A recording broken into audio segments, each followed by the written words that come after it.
Porque Manaus ficou sem oxigênio. Esse é mais um vídeo da TV Coiote. Lembre de seguir o canal no Instagram, @TV Coiote, para ficar sempre muito bem informado. E depois de 10 meses de pandemia, é muito estranho que algo como o que aconteceu em Manaus na última quinta-feira tenha sido possível. Faltou o mais básico de tudo, o oxigênio. E a gente vai entender nesse vídeo quais são as razões que levaram a esses acontecimentos assustadores de quinta.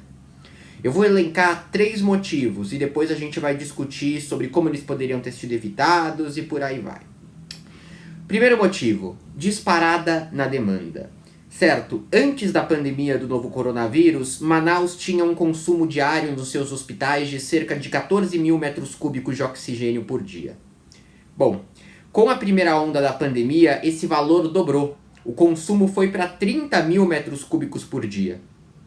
Certo? Uma alta muito forte que naquela época se deu conta. Faltou leito de UTI, faltou um monte de coisa. Não há, pelo menos, indícios claros de que faltou oxigênio.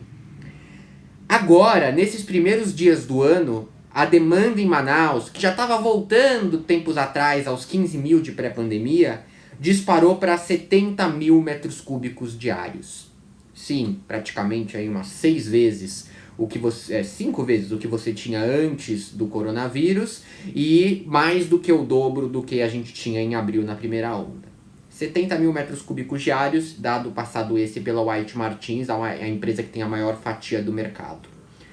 Bom, é o seguinte, essa disparada de demanda, ela se deu de uma hora para outra de um jeito inacreditável. No finalzinho do ano estava subindo, mas depois da virada estourou num nível que ninguém poderia prever. No nível em que aconteceu. O segundo ponto é a dificuldade que você tem na produção desses gases hospitalares. Tá? No caso do oxigênio, você precisa fazer a filtragem do ar atmosférico, a liquefação dele, do oxigênio, e isso deve ser feito a temperaturas extremamente baixas. E são uma série de procedimentos que levam tempo e que precisam ser feitas de forma muito delicada. Não é que nem outros tipos de produto em que você tem um problema de demanda e você consegue dobrar o seu ritmo de produção com uma certa facilidade, ou que você consegue adaptar alguma fábrica de outra coisa para poder fazer esse produto. O gás, os gases hospitalares, eles têm uma série de particularidades, eles precisam de uma pureza muito grande. A grande dificuldade é você atingir essa pureza, de 99%. Então, disparou demanda e não tem como produzir mais. A fábrica da White Martins, a líder do mercado, que domina lá no Amazonas, ela dá conta de produzir 25 mil metros cúbicos por dia. Você aumentar isso para 70 é uma diferença muito assustadora. Eles estão conseguindo adaptar para 28 ou algo assim nesse momento. Alta demanda, inviabilidade de se produzir. E o terceiro motivo, a questão logística, que vem sendo muito destacada. O transporte não é fácil. Não é fácil porque Manaus não é uma cidade com uma localização privilegiada nesse sentido, certo? O oxigênio é considerado uma carga perigosa, gases hospitalares são classificados como cargas perigosas, então muitos aviões não podem fazer esse transporte, você precisa de aviões grandes e adaptados para poder levar esse tipo de produto. Além disso, esses aviões precisam partir de onde estão concentradas as maiores produções de gases hospitalares, principalmente na região sudeste do país. Uma distância grande, já são voos longos, você precisa mobilizar aviões específicos. Tudo isso faz com que leve muito tempo para que você consiga destinar a produção do resto do país para a capital do Amazonas. Além disso, o armazenamento por si só já dificulta. Você tem pouquíssima oferta de tanques de armazenamentos para oxigênio em forma líquida. As empresas costumam importar esses tanques da Índia e da China. Você praticamente não tem uma produção nacional. O oxigênio líquido, a vantagem dele é que ele ocupa muito menos espaço do que a versão gasosa. Então dá para fazer render muito mais. Falta embalagem para o líquido, você precisa mandar o gasoso. O gasoso com todo esse entrave. São muitos e muitos aviões necessários para que você consiga suprir essa demanda absurda de 70 mil metros cúbicos diários. Então, alta demanda, uma produção que não pode ser aumentada de última hora e um problema logístico de transporte que impede que você destine a produção de outras regiões do país para Manaus num curto espaço de tempo. Esses são os 3 motivos técnicos que criaram este problema, que levaram uma cidade como Manaus a ficar sem oxigênio do nada, vamos dizer assim. Porque pro grande público foi do nada. Todo mundo na quinta-feira começou a receber vídeo, começou a ver declaração, a mídia se mobiliza, tudo na quinta. Há 7 dias atrás quase ninguém falava nisso, certo? Só que é óbvio, esses 3 motivos não justificam de forma alguma que isso tenha acontecido, mas de forma alguma. Eles explicam melhor ainda como foi absurda a imobilidade dos governos federais, estaduais e municipais nos últimos tempos com relação à situação de Manaus. Primeiro, todo mundo sabe que se você não criasse restrições em Manaus no começo desse ano, você teria uma escalada da pandemia lá. Tanto que restrições foram criadas. Restrições foram criadas e derrubadas por pressão de comerciantes e empresários. Certo? Uma decisão técnica de fechar o comércio que se dava como necessária por uma série de indicadores de que o não fechamento levaria a uma engrenagem grande da pandemia. Não se esperava que uma alta tão grande assim, mas se sabia que uma alta relevante poderia acontecer. O que explicou uma alta maior ainda, comentei em live de ontem, possivelmente a variante, uma série de outras questões que estão sendo estudadas. Certo? Então isso básico. Sem restrição, ia ter o aumento de demanda. O aumento de demanda de oxigênio poderia ter sido evitado ou pelo menos diluído se você tivesse seguido regras básicas da epidemiologia. Seguimos. O professor de gestão de cadeias de suprimentos do INSPER, o Vinícius Picanso, deu uma entrevista para o jornal o Globo e ele sintetizou muito bem essa questão. Não dá para dizer que era imprevisível a escassez. Por mais que a demanda tenha um comportamento exponencial, existem modelos matemáticos para isso. A questão envolve logística e previsão de estoque. Ou seja, você cria modelos. Se acontecer isso, a demanda vai para cima. Se acontecer aquilo, a demanda sobe isso.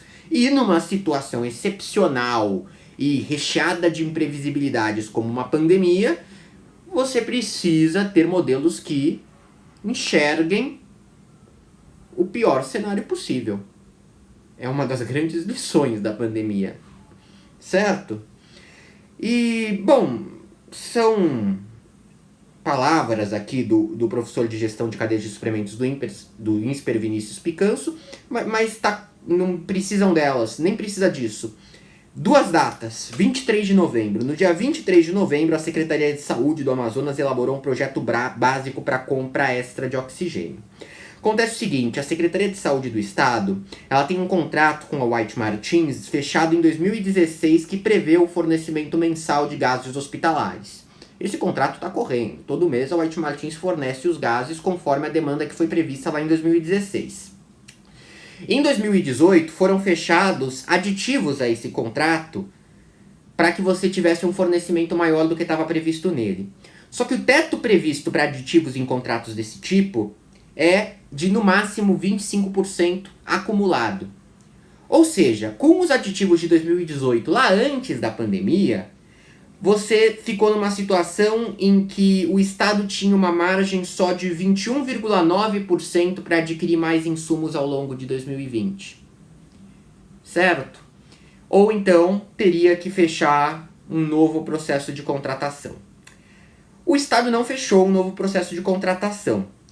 O Estado, no mês de novembro, nessa data de 23 de novembro, neste projeto básico para compra extra de oxigênio, torrou esses 21,9% que tinha a mais para pegar de aditivos no contrato do gás de oxigênio. Certo?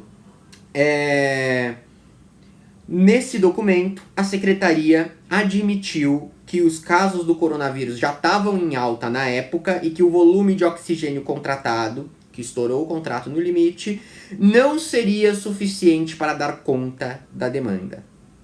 A White Martins foi questionada sobre isso pelo portal UOL e emitiu essa nota. Sim, a empresa tinha capacidade de buscar formas de viabilizar o aumento da oferta em patamares mais elevados, como está fazendo nesse momento e no período da primeira onda da pandemia, quando atendeu até 150% do volume contratado. Na atual onda da pandemia, a companhia atendeu até 340% do volume contratado. O que a White Martins está dizendo é, se naquele momento a Secretaria de Saúde do Estado do Amazonas tivesse pedido para a gente produzir mais, para ter disponível semanas depois, a gente conseguiria ter produzido. Então, basicamente, se sabia que o gás ia faltar, não se tomou providência, fechar um contrato emergencial, abrir uma nova licitação, arrumar uma brecha para os aditivos. Ocorreu essa discussão, se tentou pedir mais, mas foi brecado. Bom, o governo do estado não fez nada naquele momento.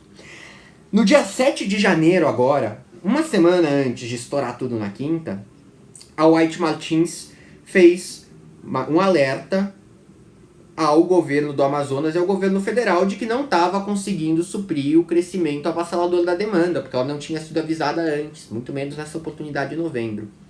O governo federal, então, enviou 5 mil metros cúbicos de oxigênio essa semana, antes do estouro de quinta, para Manaus. 5 mil metros cúbicos parece bastante, mas como a gente viu os números aqui, não é nada. É 11% da demanda diária que você está tendo lá. Então, se sabia disso em novembro, de que ia ter uma demanda que não ia ser suprida, e se sabia disso já no dia 7, quando a própria White Martins foi atrás de uma coisa que nem era papel deles ir atrás, né? Era uma coisa que era papel do próprio governo, não sei, pode ser que a empresa até esteja errada nessa história inteira, até agora não apareceu nada nesse sentido muito claro. Bom, depois de quinta, a mobilização toda no entorno de Manaus, ela aumentou, tá? A White Martins recebeu uma autorização da Anvisa para reduzir temporariamente o percentual de pureza do oxigênio de 99% para 95%, o que facilita bastante o processo de produção. A pergunta que fica é por que isso não foi feito antes? Porque foi feito só quando estourou para o país inteiro. Uma carga de 70 mil metros cúbicos de oxigênio veio por meio de balsas da cidade de Belém e chegou hoje no Amazonas. A pergunta que fica é por que isso não foi feito antes? Porque foi feito depois que você já tinha uma série de vítimas que morreram asfixiadas. Grandes indústrias do estado do Amazonas doaram seus estoques de oxigênio para ser convertido em gás medicinal usado na rede pública de saúde, mas numa medida também que ainda não é suficiente. Porque isso não foi feito antes. O poder público não se mobilizou para avisar essas indústrias de que isso era necessário. Certo? Centenas de pacientes estão sendo transferidos para os outros estados do país. Não só pela questão do oxigênio, mas também por causa da falta de leitos e do colapso total no sistema de saúde do estado do Amazonas. Por que isso não foi feito antes? Se já se sabia que a situação chegaria neste ponto há alguns dias e até algumas semanas. Essas são as dúvidas que ficam, tá, gente? Olha, a FIAN, a Federação de Indústrias do Estado, diz que o cenário é de caos e que o governo do estado está falando em licitar 11 mini fábricas de oxigênios para hospitais também. Mais uma medida. O governo está pensando em fazer isso, né? Mas mais uma medida que aparece depois de quinta, milagrosamente, quando antes já se sabia do problema. 7 dias já seria um tempo bem mais razoável para você mobilizar um transporte em escala maior do oxigênio das outras regiões. Já seria um prazo melhor. Se mexeram na quinta, quando não tinha mais jeito.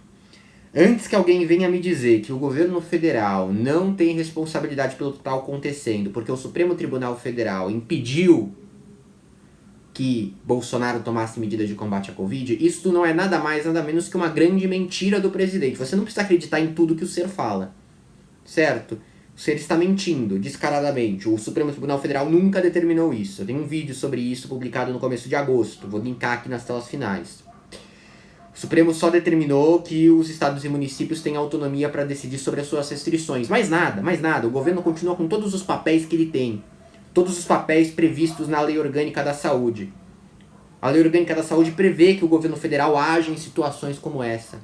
Certo? Esses 3 problemas de demanda subindo muito rápido nesse começo de ano, de problema de demora para você conseguir ampliar a escala de produção e de logística para transporte do gás oxigênio, eles se repetem em outros estados do Nordeste. Ainda não chegou no ponto de faltar de verdade, de acontecer o que a gente teve aqui então no Amazonas. Mas há perspectiva muito negativa em Rondônia, por exemplo. Há perspectiva negativa em praticamente todos os estados da região norte, em várias cidades de interior de vários estados do país nesse sentido. E não há mobilização do governo federal nesse sentido, nessa direção. Não há. E muitas vezes não há dos governos estaduais, assim como não houve por parte da gestão do Wilson Lima no Amazonas. Infelizmente tem que destacar aqui para não vir o pessoal caindo em cima. Quem apoiou o Wilson Lima, nunca apoiei o Wilson Lima nenhum. Quem apoiou o Wilson Lima foi o Bolsonaro. Que votou nele, se arrependeu, não é problema meu. Então é isso, gente. Esses são os motivos. A situação chegou nisso dessa forma. Desassistência. Que levou a esses 3 problemas. Estavam muito ocupados com o tratamento precoce. Todo mundo tomou o tratamento precoce. Parece que não funcionou. Por que será?